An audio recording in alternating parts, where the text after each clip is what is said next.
Genèse 13 sur 1-18. Genèse 13 sur 1. Abram remonta d'Égypte vers le midi, lui, sa femme, et tout ce qui lui appartenait, et Lot avec lui. Genèse 13 sur 2. Abram était très riche en troupeaux, en argent et en or.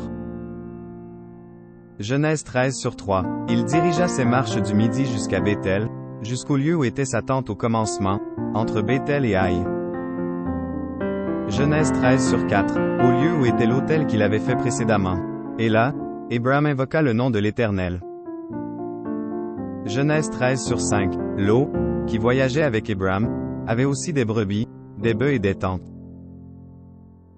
Genèse 13 sur 6. Et la contrée était insuffisante pour qu'ils demeurassent ensemble, car leurs biens étaient si considérables qu'ils ne pouvaient demeurer ensemble.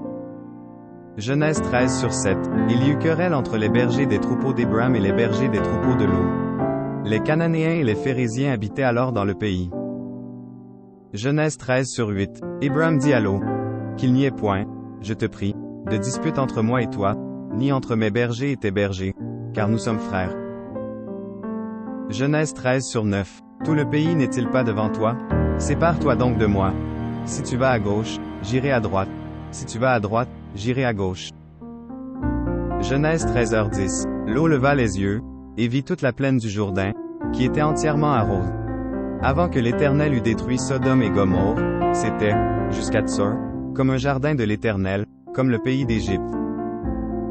Genèse 13h11. Lot choisit pour lui toute la plaine du Jourdain, et il s'avança vers l'Orient. C'est ainsi qu'ils se séparèrent l'un de l'autre.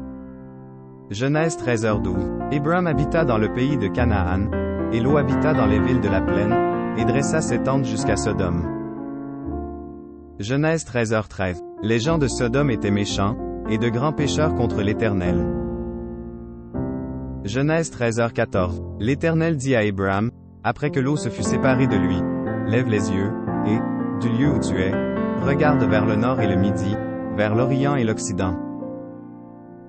Genèse 13h15. Car tout le pays que tu vois, je le donnerai à toi et à ta postérité pour toujours.